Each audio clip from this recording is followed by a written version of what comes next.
Direto dos estúdios da TV Correio da Manhã em Petrópolis, começa agora o Correio Petropolitano Debate deste dia 25 de dezembro. E nesta edição, conheça a história do Quilombo da Tapera, que nasceu há 178 anos em meio à luta dos escravizados. Também o movimento Petrópolis 2030 cobra a recuperação mirante do Belvedere. E também entenda como lidar com as contas de fim de ano e também para se preparar para 2026.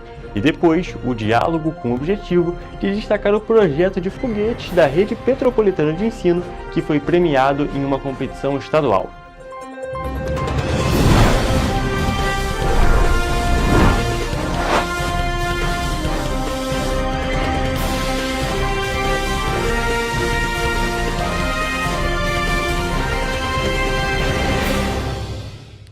Olá, boa tarde para você que nos assiste. Eu sou o Hugo Petersen e começamos agora a edição do Correio Petropolitano Debate deste dia 25 de dezembro, desta quinta-feira. Um Feliz Natal para todos os nossos telespectadores e começamos agora uma edição especial do nosso programa. E olha só, gente, resistência centenária do Quilombo Tapera é um resguardo da ancestralidade. O território nasceu em 1847, aqui em Petrópolis, através da luta de Sebastiana Augusta da Silva Correia, matriarca fundadora. Atualmente é o único quilombo remanescente de Petrópolis, onde os descendentes mantêm a história e os conhecimentos vivos. Montanhas rochosas são consideradas guardiães ancestrais da natureza.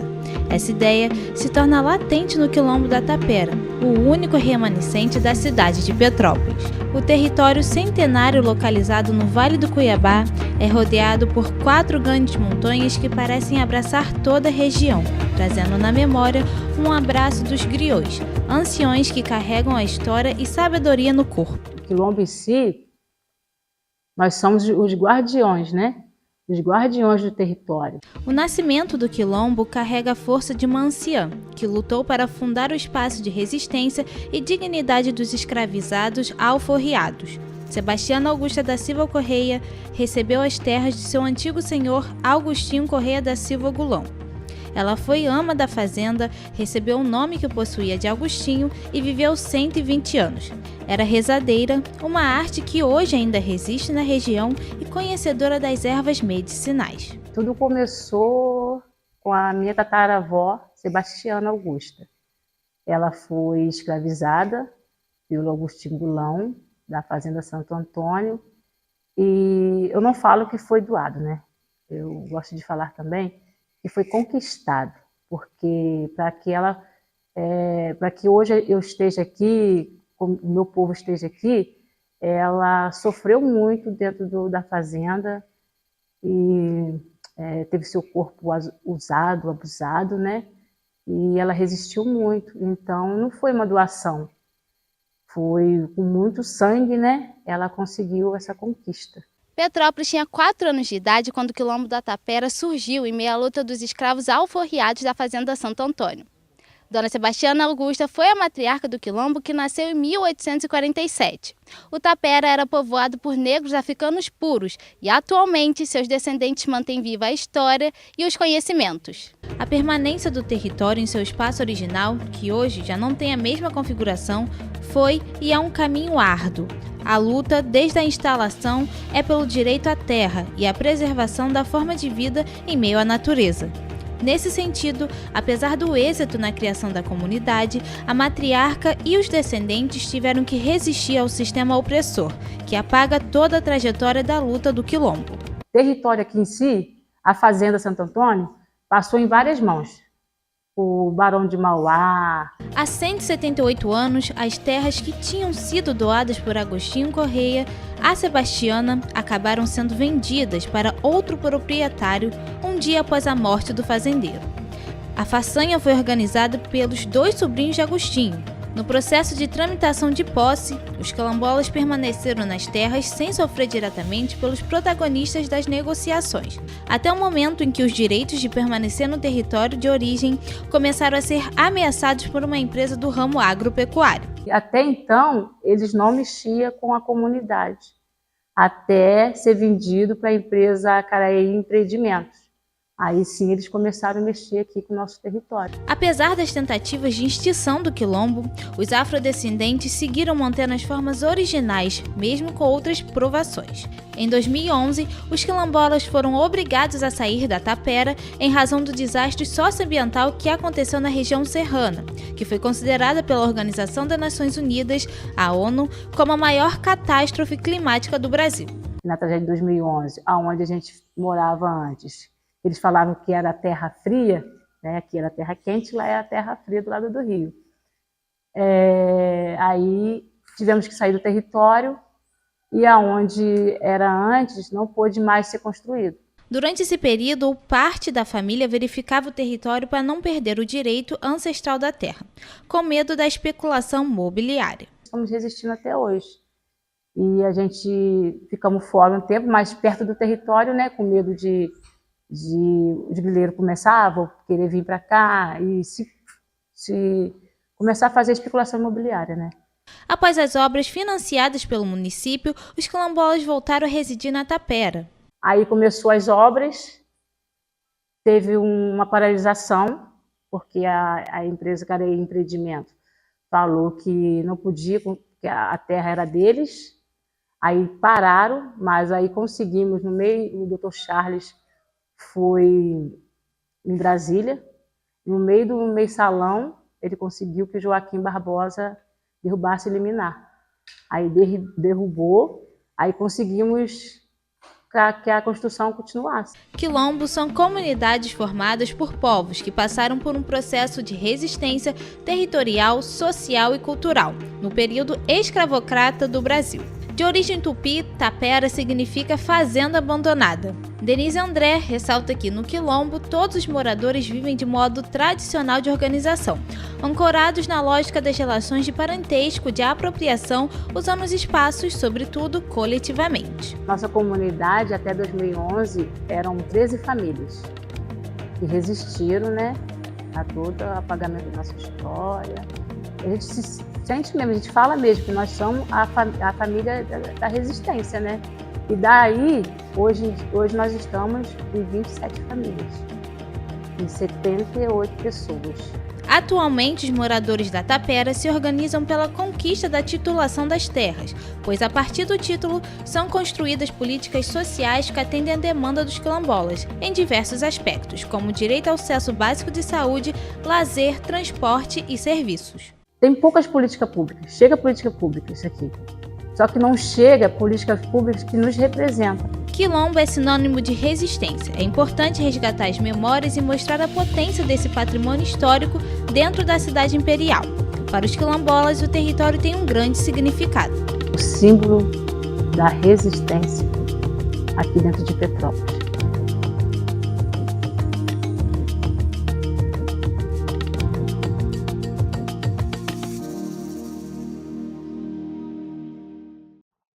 A partir desse recorte, o Correio Petropolitano inicia uma série de reportagens sobre o território, trazendo na coletânea esse primeiro cenário que remete à história do lugar.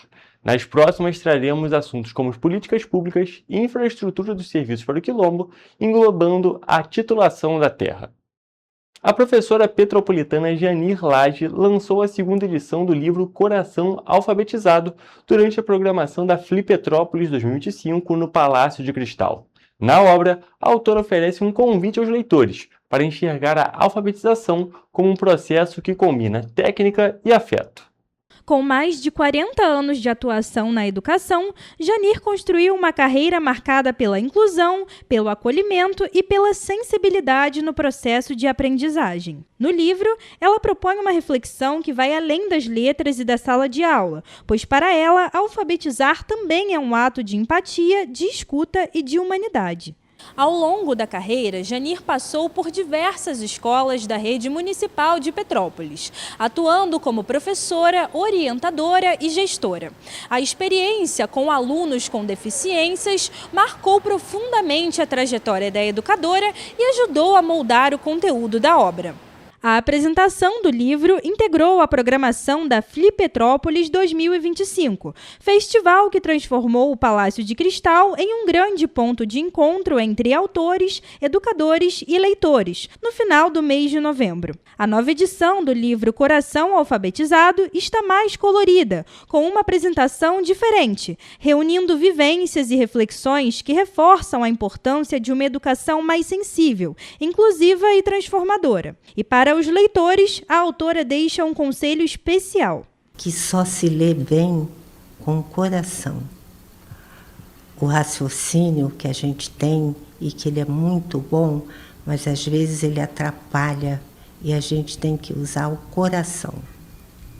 É mais perigoso, mas eu quero te dizer que vale a pena. Para Janir, tantos anos de experiência se transformaram em afeto, um sentimento que a fez olhar a vida de outra forma, para além do superficial, despertando um olhar mais sensível para dentro e o desejo de investir em um futuro mais afetivo e humanizado. Olhar a vida com outro olhar é saber que tudo vale a pena, que vale a pena você investir neles, apostar neles, dar coragem a eles para enfrentarem a vida, que para eles é bem mais difícil do que para nós que somos ditos normais. E o ano de 2025 marcou definitivamente a transformação de Petrópolis em um dos principais polos de inovação do país. Muito além de decretos e títulos, a cidade viveu um período de consolidação do seu ecossistema tecnológico, ampliando investimentos, fortalecendo parcerias acadêmicas e atraindo olhares nacionais para sua capacidade de formar talentos e gerar conhecimento. Se antes a cidade já despontava como referência na área, 2025 foi o ano em que Petrópolis assumiu com firmeza o protagonismo tecnológico no estado do Rio de Janeiro. A cidade imperial tem desde 2015 um espaço tecnológico muito importante, o Laboratório Nacional de Computação Científica. Não tem um outro espaço dedicado à ciência e à computação como é esse aqui, né? Está ancorado em Petrópolis desde 98 e é um ativo de valor imensurável para nós. Em março, Petrópolis foi considerada a capital tecnológica do estado do Rio de Janeiro e um decreto publicado no Diário Oficial. Segundo estimativas do Serratec, Petrópolis possui mais de 400 empresas no setor de TI, gerando mais de 5.000 empregos e um faturamento que passa R$1 bilhão. Esse avanço não aconteceu por acaso. Em 2025, Petrópolis apostou na ciência e na formação como um caminho para um desenvolvimento duradouro. Ajuda também a fomentar a parte de políticas públicas dentro da tecnologia, não só através da inteligência artificial, mas como vários outros programas que são rodados aqui, como o Projeto Genoma, vários outros. E, logicamente, que isso fomenta ainda mais o setor tecnológico, que é vital para o crescimento da nossa cidade. O LNCC hoje é contemplado com os 5 cientistas mais citados no mundo são daqui do LNCC. Isso tudo porque tem um equipamento também compatível com essa parte da ciência, que o material humano ele é primordial para isso tudo. Não adianta só ter equipamento se não tiver material humano junto. Então o LNCC contempla isso tudo, Petrópolis é a capital estadual da inovação, então só agrega valor para que a gente possa realmente ter a cidade sempre em destaque na área de tecnologia. A atualização da máquina colocou em evidência o potencial de Petrópolis para avançar em pesquisas de ponta e pavimentar o caminho para se tornar a capital nacional da inteligência artificial, um objetivo que começou a ganhar forma ao longo dos últimos meses. Com a chegada do supercomputador em 2015, não só Petrópolis ganhou, o Brasil todo ganhou, porque pesquisadores do país todo puderam ter uma ferramenta de precisão e rápida à disposição. Petrópolis cresceu com isso, né? Universidades, centros de pesquisa, empresas que junto com o LNCC fazem uso desse supercomputador.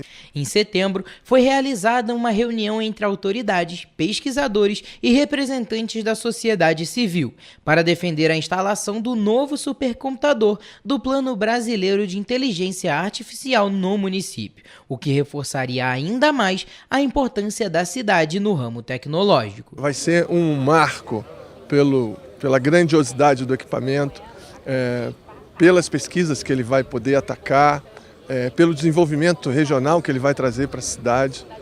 Tudo isso vai fazer com que Petrópolis movimente o seu ecossistema de tecnologia e a cidade dê um ganho exponencial. Mais do que um reconhecimento, o título simboliza uma trajetória construída em parceria entre governo, universidades, instituições científicas e empresas. Uma trajetória que aponta para um futuro em que Petrópolis pretende não só acompanhar, mas liderar a inovação no Brasil. E olha só, gente, é muito importante destacar que, além, é claro, do nosso programa aqui, o Correio Petropolitano Debate, e os outros telejornais, Correio Petropolitano, primeira e segunda edição, e Correio Serrano, é muito importante que você também acompanhe nossas redes sociais, @TV Correio da Manhã e @Correio Petropolitano, para estar sempre informado. Mas seguindo com o nosso programa, o movimento Petrópolis 2030, formado por 30 entidades empresariais e representativas da sociedade, quer que um patrimônio histórico e turístico da cidade, que permanece abandonado, o Mirante do Belvedere, na descida da serra, seja revitalizado e entregue à visitação turística. Confira. Eu me recordo quando ainda criança, eu tinha lá meus 10 anos, e meus pais sempre me levavam lá para fazer um passeio ali. Então a gente descia a serra, ia até lá, fazia uma visita, tinha um bom restaurante, a gente às vezes almoçava, ou às vezes até fazia um pequeno lanche, que também tinha uma lanchonete, e fazia ali aquela visitação, ficava admirando ali a Baía de Guanabara, toda aquela vista lá da Baixada Fluminense, né? Então, o local, inaugurado em 1950, está interditado à visitação desde 2013, quando foi ocupado pela antiga concessionária da BR-040 para o depósito das obras da nova subida da serra, que até hoje não foram concluídas. Desde novembro, a responsabilidade pelo espaço passou a ser da concessionária Elovias. Anteriormente, o local era ocupado pela Concer. A gente entende até hoje que é um ponto turístico e um atrativo turístico para a nossa cidade de Petrópolis. E entendemos ali que a gente precisa, de alguma forma, encontrar algum parceiro ali que tenha ali a possibilidade de revitalizar aquele grande ponto turístico. Apesar de não haver um projeto para os próximos anos, o espaço representa muitas oportunidades se for utilizado da forma correta. Não temos dúvida de que é necessária a reativação do Belvedere como um atrativo turístico, seja um restaurante, seja uma área de lazer, enfim, não há um projeto para esse espaço ainda. É mais um atrativo, mais um potencial atrativo para a região. Logicamente, a concessionária precisa estar presente nesse papel e a prefeitura está disposta a ser parceira nesse contexto, uma parceria público-privada nesse sentido, para que a gente possa ter aqui um ambiente bacana, com restaurante, enfim, com mirante, tudo que é possível dentro de um atrativo turístico. E aqui é um lugar, como vocês podem ver aqui, de muito espaço, de fácil acesso, então a gente pode ter um diferencial também, mais um atrativo para a nossa região. Apesar de ter sido desocupado pela Concer após pressão do Conselho Municipal de Tombamento Histórico, Cultural e Artístico, o Belvedere nunca recebeu investimentos em conservação, nem funciona como ponto aberto oficialmente à visitação. Tombado pelo município desde 2011, o espaço poderia ser um cartão postal de Petrópolis, mas segue fechado, sem infraestrutura, sem serviços e fora dos roteiros turísticos. Para o movimento Petrópolis 2030, que é formado por 30 entidades e tem como uma das suas pautas prioritárias o investimento no turismo, a recuperação do mirante deve ser uma pauta urgente e também inserida no planejamento da nova concessionária da BR-040. E vamos colocar, então, em pauta essa questão e ver de que forma a gente pode, mais à frente, criar aí a possibilidade de fazer uma parceria público-privada e, de fato, a gente conseguir fazer, renascer aquela área ali que é muito, muito importante aqui para o nosso turismo. E agora, gente, o Correio Petropolitano Debate faz um rápido intervalo, mas fique por aqui porque logo, logo estaremos de volta.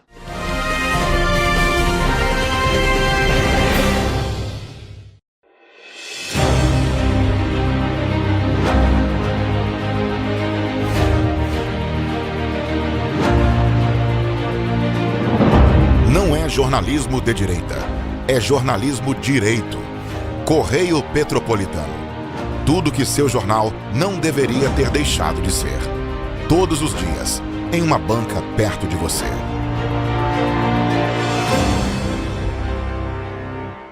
Esse aí sou eu, há 18 meses estudando inglês.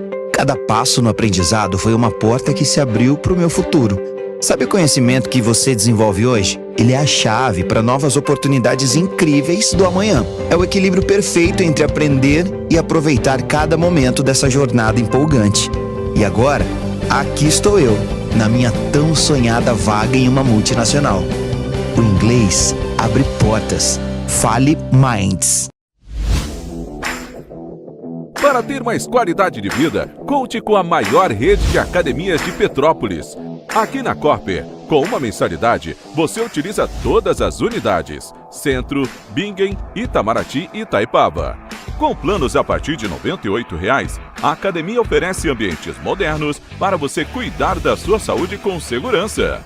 Os espaços contam com dezenas de aparelhos de musculação, diversos equipamentos para aeróbico e funcional, além, é claro, de profissionais qualificados e uma extensa grade de aulas coletivas, que inclui dança, bike, jump, wolf fit, step fit, entre outras. Nossas estruturas são equipadas com salas de musculação e aulas coletivas, salas de avaliação física e nutricional, vestiários e estacionamentos amplos. Venha nos fazer uma visita e surpreenda-se! Petrópolis, uma cidade histórica, que agora tem um novo ponto de conexão. O Correio Petropolitano se renovou e leva o que de mais importante acontece na cidade, de maneira mais ágil e acessível. Acesse as notícias de Petrópolis de maneira rápida e prática, onde quer que você esteja.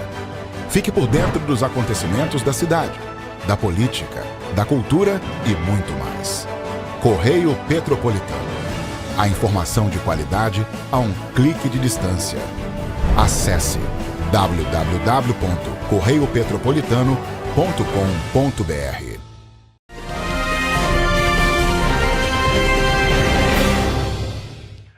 No nosso Correio Político de hoje, nós vamos acompanhar uma análise de Richard Stolzenburg sobre a política petropolitana no ano de 2025. Vamos conferir.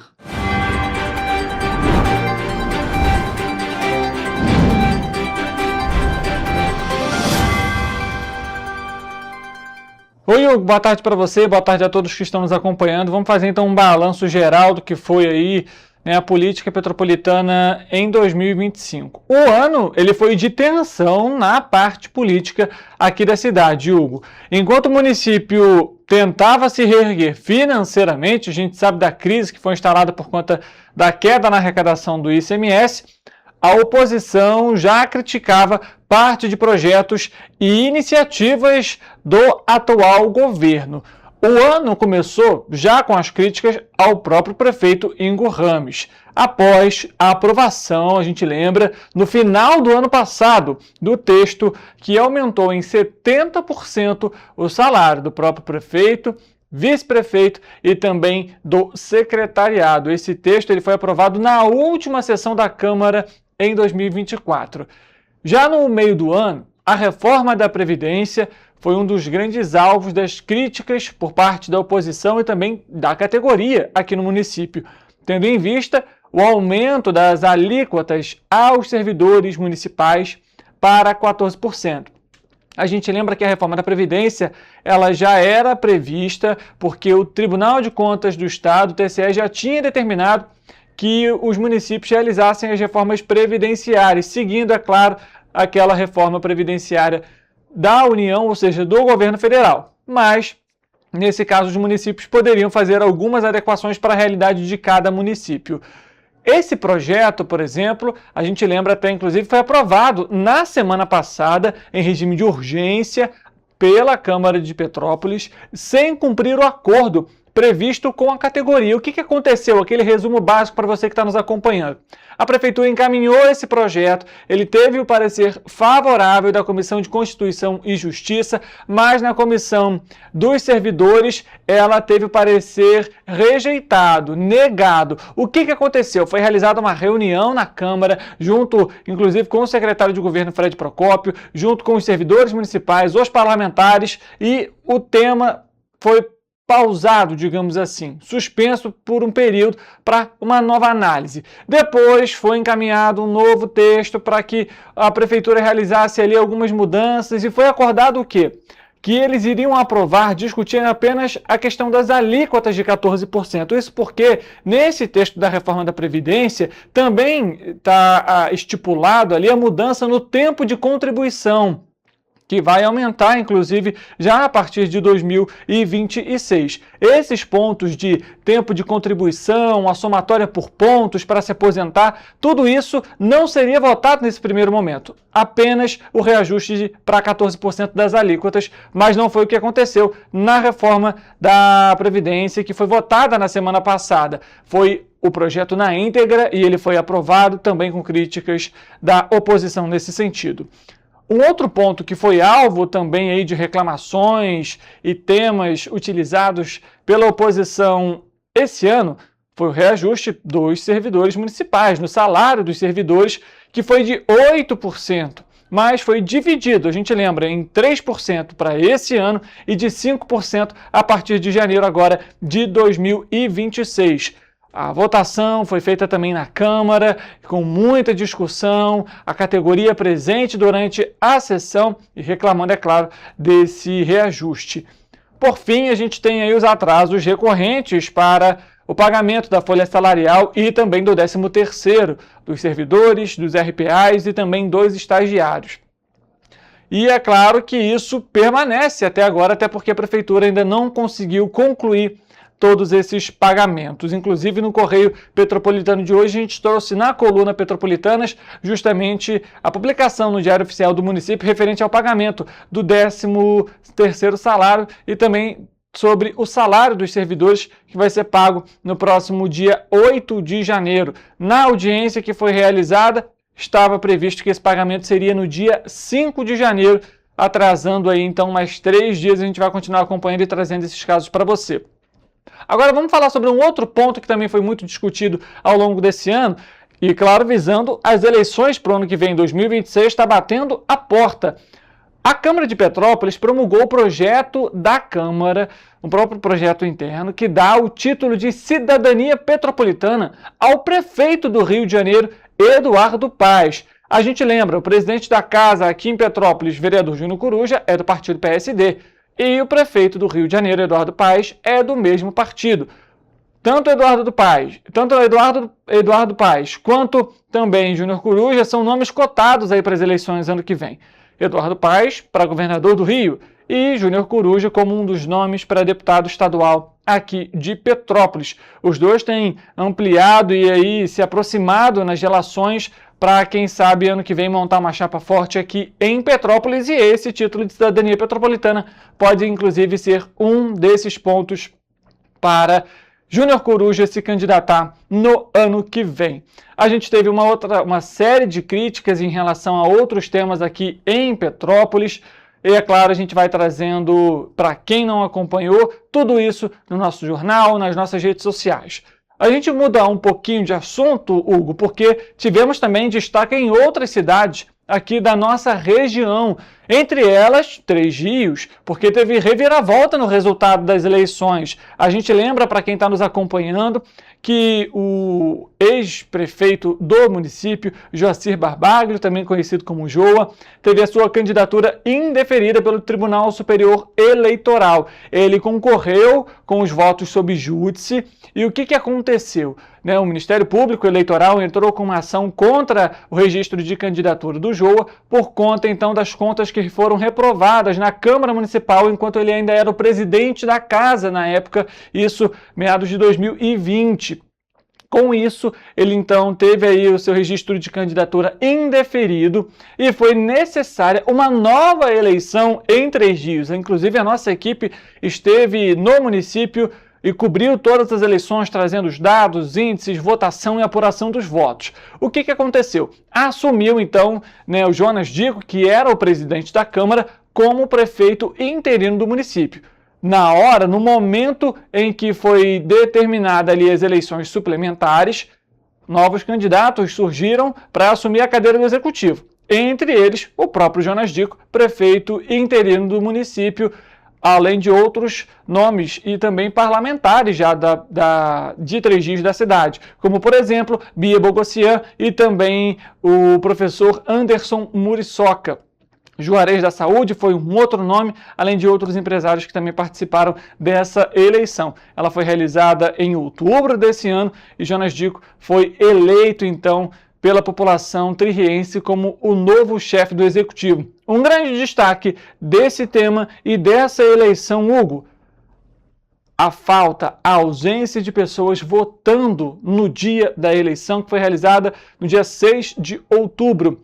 Ou seja, o número de pessoas que deixaram de votar foi maior do que o número que o primeiro candidato, ou seja, que o prefeito eleito de Três Rios recebeu. A ausência foi muito mais alta, o que mostrou aí, de acordo até inclusive com especialistas, um descontentamento por parte da população tririense referente aos candidatos que estavam concorrendo nas eleições de 2025, eleições suplementares. Ele, inclusive, tomou posse já no município, teve cerimônia realizando aquela sessão solene na Câmara Municipal. Agora, um outro tema que também gerou discussão, assim como, por exemplo, foi feito aqui em Petrópolis no ano passado, na última sessão da Câmara de Três Rios, foi aprovado um pacote de benefícios, isso mesmo, Hugo, para os próprios parlamentares. Entre esses projetos estavam, por exemplo, auxílio alimentação, auxílio saúde e também um outro programa criado para ressarcimento dos parlamentares em casos, atividades que eles têm o dever de cumprir. O que acontece? Esses projetos de lei foram aprovados na última sessão desse ano, agora dia 18 de dezembro, e prevê ali esse auxílio de saúde, que é num valor específico da unidade fiscal de Três Rios. Basicamente, cada parlamentar vai ter aí até no máximo 10 unidades fiscais por mês para poder utilizar como um auxílio saúde. Atualmente, essa unidade fiscal de Três Rios, ela chega a pouco mais de R$ 127, ou seja, cada parlamentar vai ter pouco mais de R$ 1.200 para poder gastar mensalmente para esse auxílio saúde. Já, inclusive, para o auxílio alimentação, ele vai ser de pouco mais de R$ 42 para cada parlamentar. E falando sobre o último benefício que também foi aprovado, que prevê esse ressarcimento de atividades ali realizadas pelos parlamentares, que também tem um limite de 10 unidades fiscais, ali pouco mais de R$ 1.200 para cada parlamentar. Se somados todos esses benefícios que foram aprovados, são mais de R$ 600 mil que vão ser custeados aí pelos cofres públicos. Será que há essa necessidade de tanto auxílio, de tanto benefício assim para os parlamentares, tendo em vista o salário que cada um deles recebe? Enfim, o fato é 14 dos 15 vereadores de Três Rios votaram a favor dos projetos. Apenas um parlamentar se absteve da votação em todas elas, em todos esses projetos. A gente lembra, eles vão ser encaminhados para o Executivo e aí o prefeito de Três Rios, nesse caso, ele pode sancionar ou então vetar parcialmente esses projetos. A nossa equipe, inclusive, chegou a questionar a Prefeitura de Três Rios sobre essa medida e a gente está aguardando um posicionamento. Isso porque Três Rios, ano passado, enfrentou problemas na questão da saúde. Entre esses, o risco de suspensão do fechamento da maternidade no município, que é realizada pelo Hospital Nossa Senhora da Conceição por meio de um convênio com a Prefeitura de Três Rios. Na época, o Ministério Público do Estado do Rio de Janeiro, o MPRJ, chegou inclusive a ingressar com uma ação para garantir esse atendimento no município. Isso porque, caso não acontecesse, as gestantes teriam que dar à luz ou fazer o parto em outras cidades. Imagina só a burocracia, viagem num momento delicado como esse. Então, foi necessária ali uma ação, inclusive o MPRJ conseguiu uma decisão favorável para que fosse regularizado ali os repasses da prefeitura para o hospital, que ultrapassavam inclusive os 2 milhões de reais.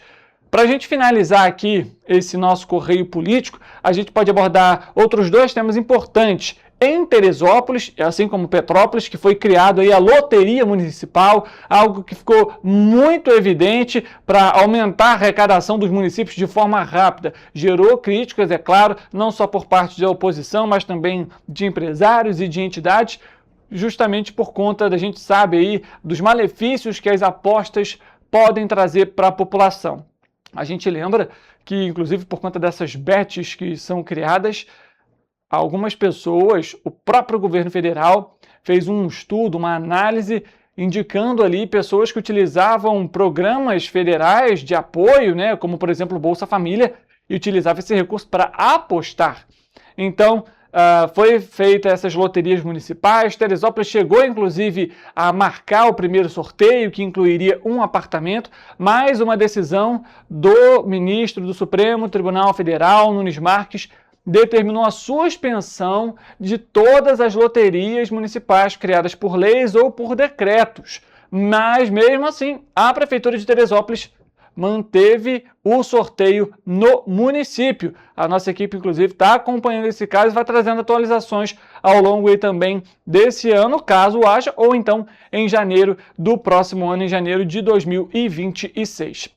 E para a gente finalizar, então, aqui essas questões relacionadas ao correio político, a gente vai ter as eleições já definidas para o ano que vem. O Tribunal Superior Eleitoral já determinou quando vai ser as eleições, novamente em outubro. E, é claro, a nossa equipe vai trazer todos os detalhes e as apurações referentes às eleições. Lembrando que para 2026 as eleições são para deputados estaduais, federais, senadores e também para o presidente da República. Hugo, esses foram alguns pontos, destaques desse ano de 2025 e, é claro, a gente segue ao longo aí de 2026 com o nosso quadro Correio Político.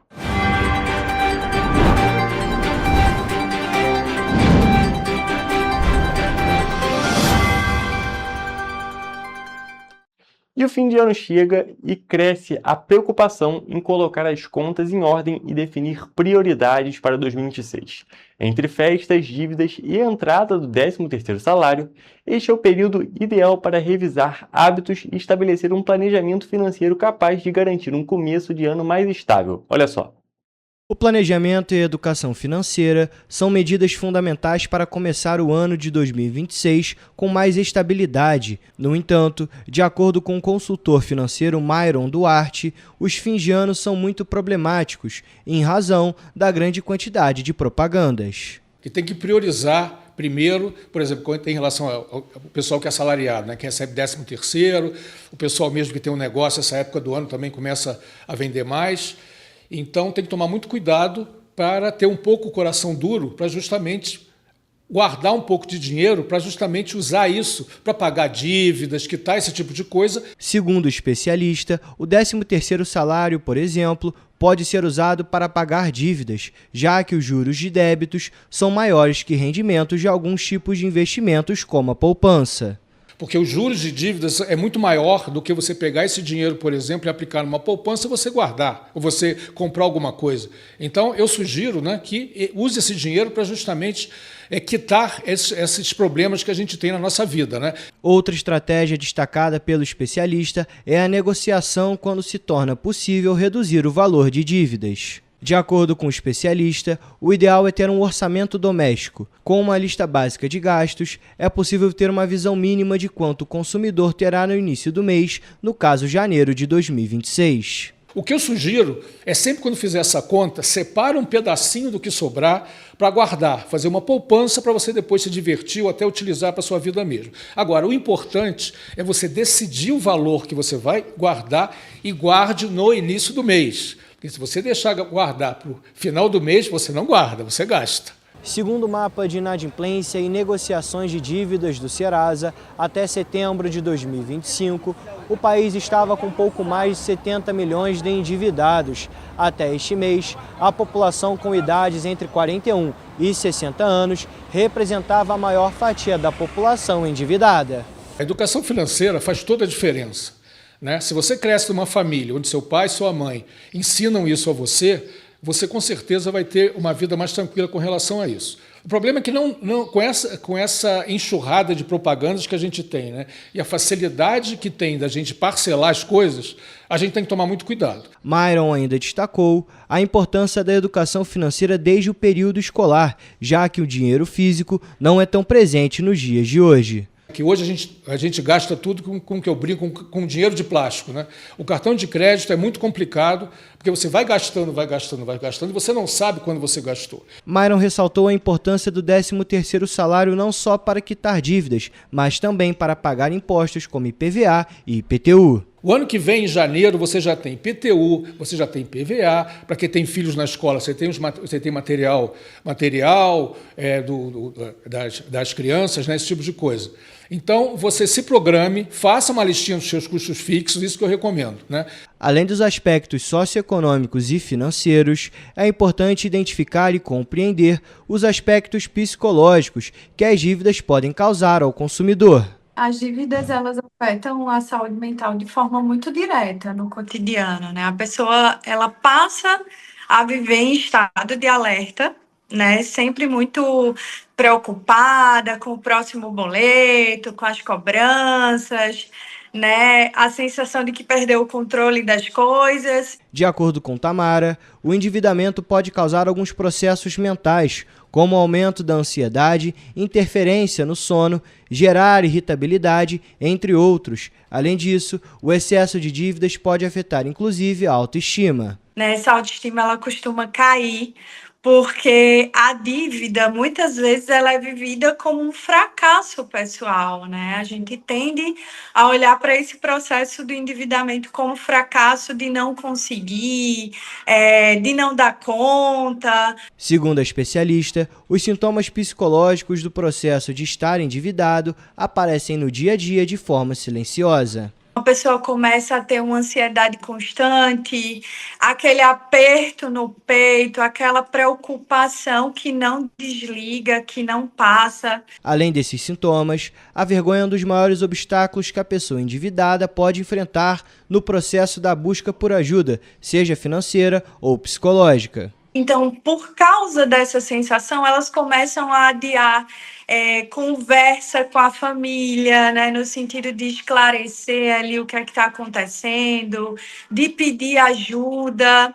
Outro fator abordado pela especialista é sobre como as compras aliviam a ansiedade, o que pode aumentar ainda mais as dívidas. A terapia cognitivo-comportamental é uma abordagem psicoterapêutica que se concentra em como os pensamentos, sentimentos e comportamentos de uma pessoa estão interligados. E, de acordo com Tamara, esta abordagem é uma das mais utilizadas. A terapia cognitivo-comportamental, né, que se demonstra muito eficaz dentro desse trabalho, desse processo, porque trabalha ali diretamente com os pensamentos automáticos do sujeito, a ansiedade, os comportamentos que mantêm ali aquele ciclo. A especialista ainda ressaltou que as abordagens não se prendem apenas às dívidas. Não se vai olhar para a dívida especificamente, né, como um fracasso ou como um ponto ali de virada, mas como uma oportunidade de se reconectar com seus valores,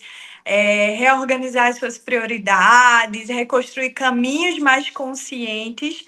A compreensão desses fatores emocionais é essencial para que possamos desenvolver estratégias eficazes de controle de gastos e evitar o endividamento desnecessário.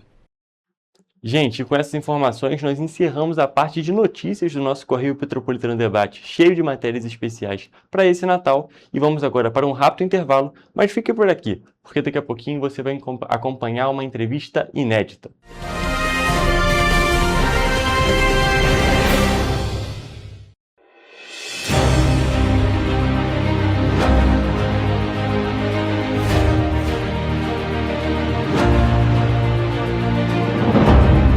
jornalismo de direita.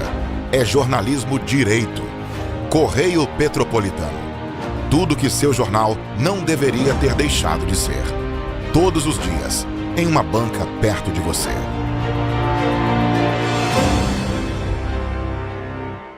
Esse aí sou eu, há 18 meses estudando inglês. Cada passo no aprendizado foi uma porta que se abriu para o meu futuro. Sabe o conhecimento que você desenvolve hoje? Ele é a chave para novas oportunidades incríveis do amanhã. É o equilíbrio perfeito entre aprender e aproveitar cada momento dessa jornada empolgante. E agora, aqui estou eu, na minha tão sonhada vaga em uma multinacional. O inglês abre portas. Fale Minds. Para ter mais qualidade de vida, conte com a maior rede de academias de Petrópolis. Aqui na Corper, com uma mensalidade, você utiliza todas as unidades: Centro, Bingen, Itamaraty e Itaipava. Com planos a partir de R$ 98,00, a academia oferece ambientes modernos para você cuidar da sua saúde com segurança.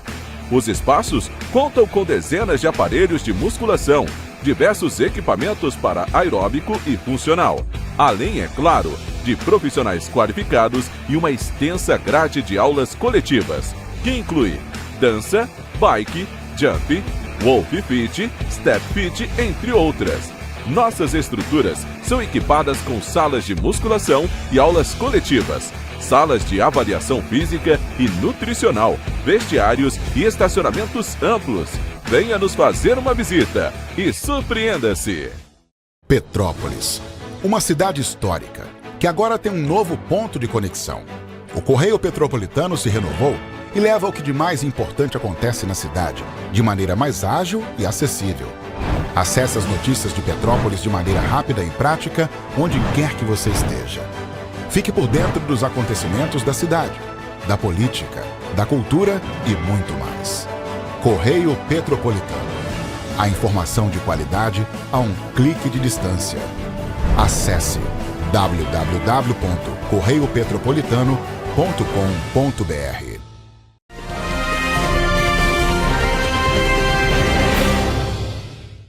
Começamos agora mais uma entrevista aqui no Correio Petropolitano Debate e já estamos aqui com Carlos Alexandre e alguns de seus alunos que eles vieram conversar com a gente sobre a participação aqui de escolas da rede municipal na Orlafog, inclusive a premiação deles durante essa competição.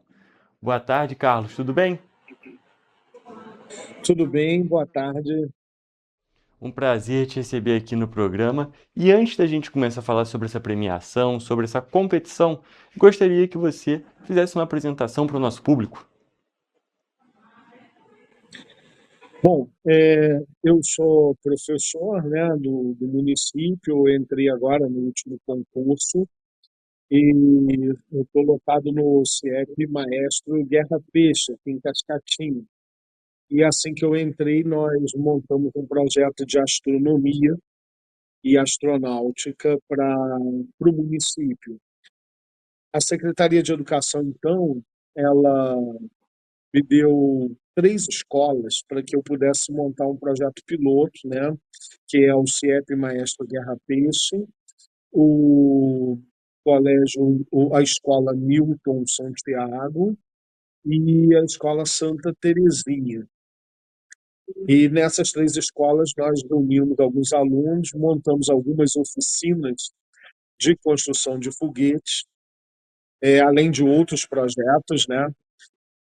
E na oficina de foguetes nós convidamos alguns alunos e montamos as equipes, construímos os foguetes e fomos até a Cabo Frio participar lá da competição regional, que envolveu 210 equipes e mais ou menos 25 ou 30 escolas da região dos Lagos e outras regiões do estado do Rio.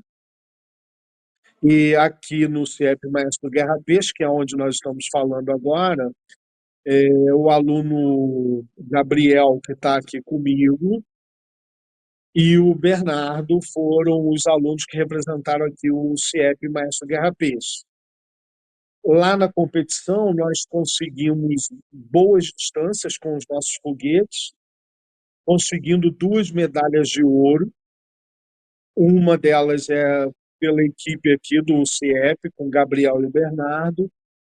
A outra medalha de ouro foi com as meninas lá do colégio, da escola Newton Santiago. E lá na escola Santa Terezinha, nós conseguimos uma menção honrosa com os 2 alunos que participaram por lá. Essa foi a nossa trajetória aí. E Carlos, eu queria que você explicasse para a gente, explicasse para o nosso público, como é que funcionam esses foguetes, porque é claro, né, são protótipos realizados e montados dentro da escola, dentro do espaço estudantil. Como é que funciona esse foguete? Como que ele realmente, de que ele é feito? Essa que é a pergunta. Bom, os foguetes são feitos com base nas regras da Olimpíada Brasileira de Foguetes, né? E os foguetes são do nível 3, esses foguetes que nós construímos para a competição. São foguetes feitos com garrafa PET, e nós moldamos essas garrafas, né, acrescentando ali uma coifa, no caso seria a ponta do foguete, né?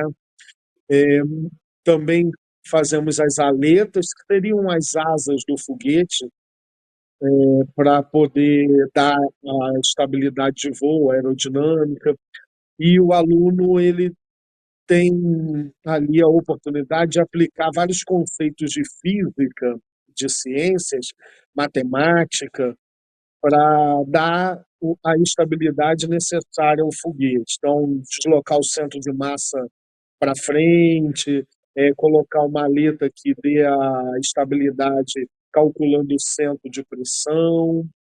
E esses foguetes são lançados com água e ar comprimido, que a gente bombeia para dentro do foguete com uma bomba de bicicleta.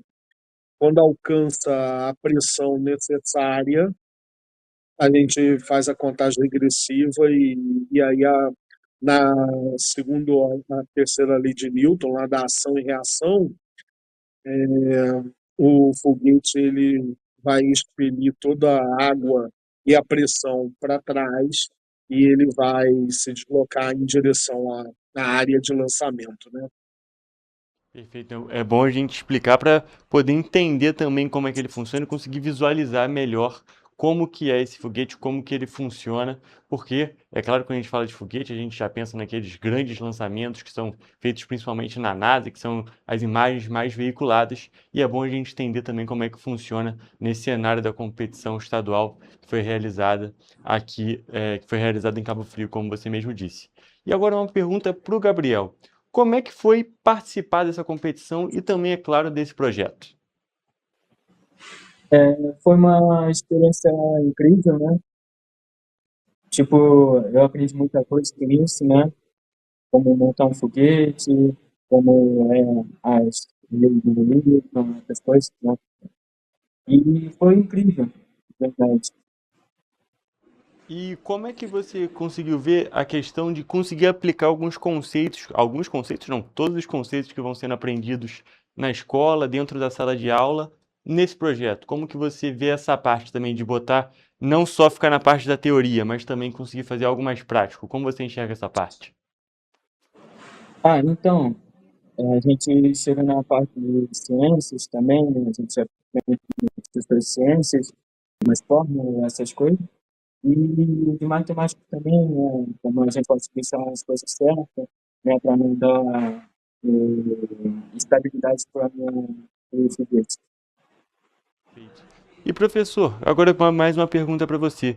Queria saber como é que você enxergou a parte de ver os seus alunos podendo aplicar os conhecimentos que foram tendo com você, como foram aplicando esses conhecimentos que tiveram pelo projeto, né, durante essa competição.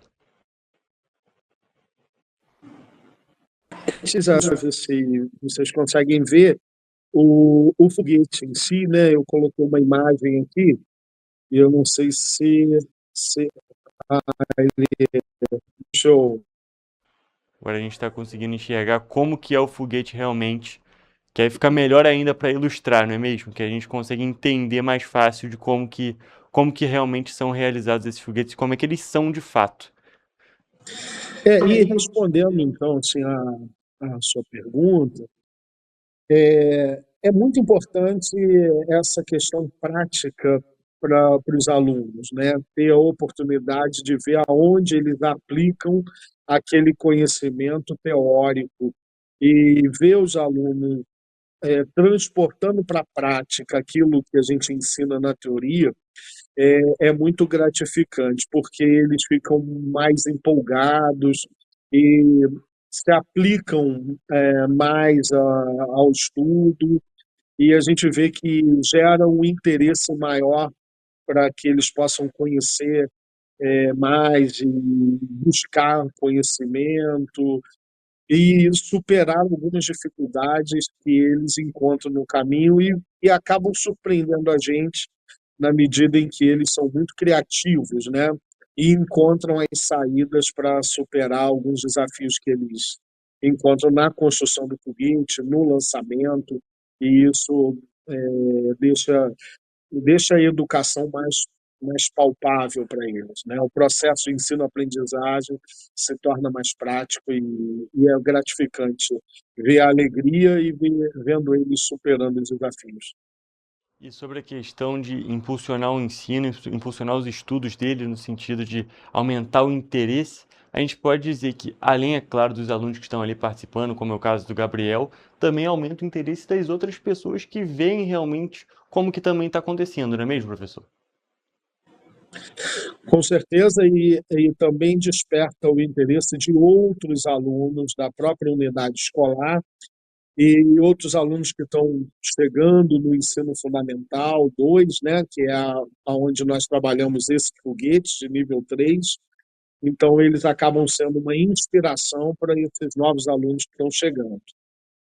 E agora, Gabriel, eu queria saber mais do seu lado pessoal mesmo. Como que foi para você ser premiado com essa medalha de ouro? Pô, foi muito incrível, né? Foi uma pressão, né? Tipo, eu fiquei nervoso na hora. Mas depois de um tempo eu tô tranquilo assim, né? Pessoalmente, muitas pessoas me elogiaram, essas coisas, e eu tô querendo avançar mais nisso. E agora, fazendo uma pergunta relacionada a essa também, mas agora para o professor, queria saber como que foi para você ver seu aluno ser premiado.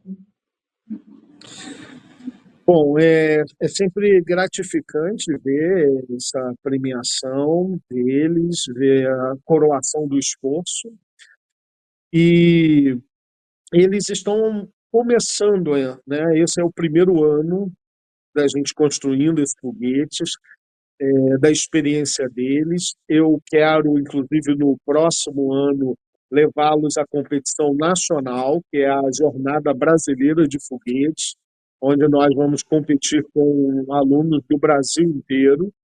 Eu já tenho uma experiência com essa competição, já participei de nível nacional já há uns 5 anos seguidos, mas aqui no município vai ser a primeira experiência das escolas públicas do município participando dessa competição. E toda a cerimônia de premiação e a conquista deles sempre traz muito orgulho para a gente e é muito gratificante mesmo ver os nossos alunos sendo coroados pelo esforço deles.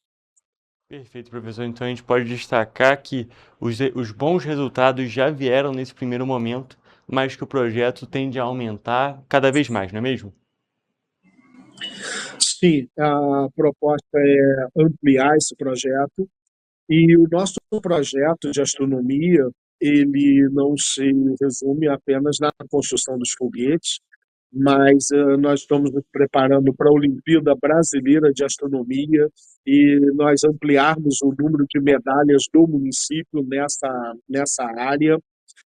Também, agora, na semana passada, nós tivemos uma cerimônia muito bonita no Museu Imperial, coroando o projeto que nós fizemos aqui no CIEP Maestro Guerra Peixe, com 9 alunos, inclusive o Gabriel também. Nós encontramos 2 asteroides, analisando imagens que vêm.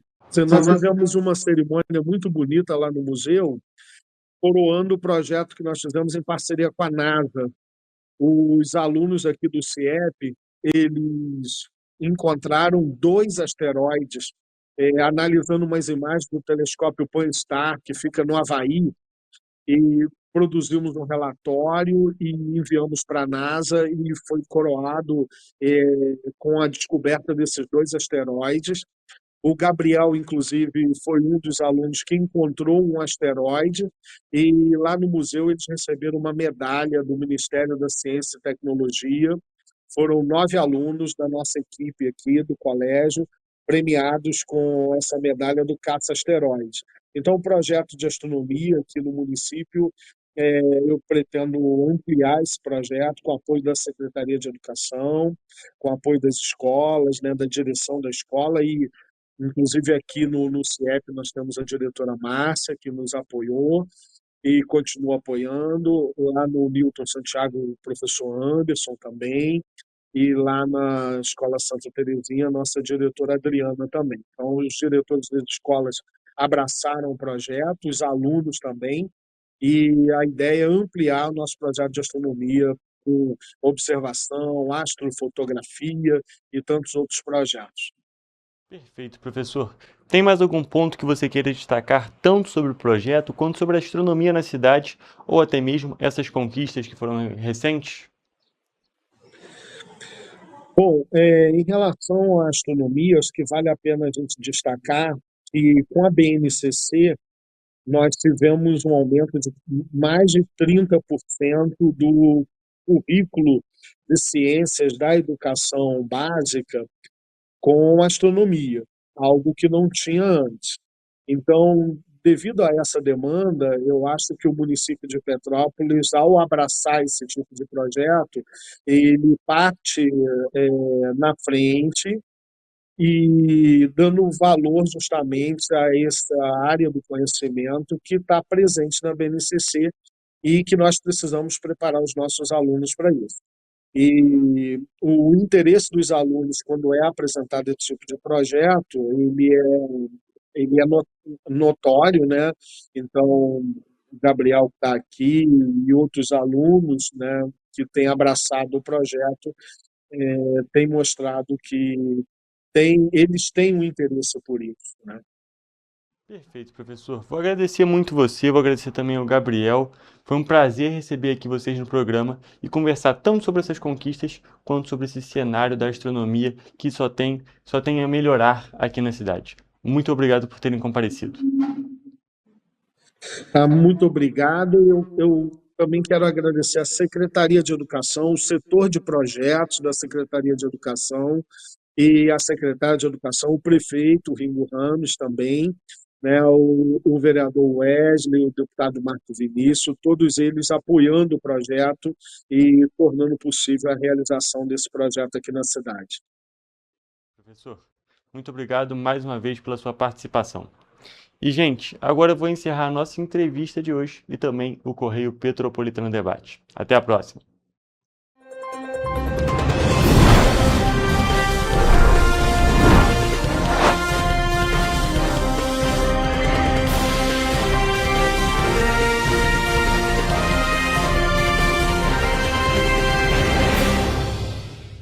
Música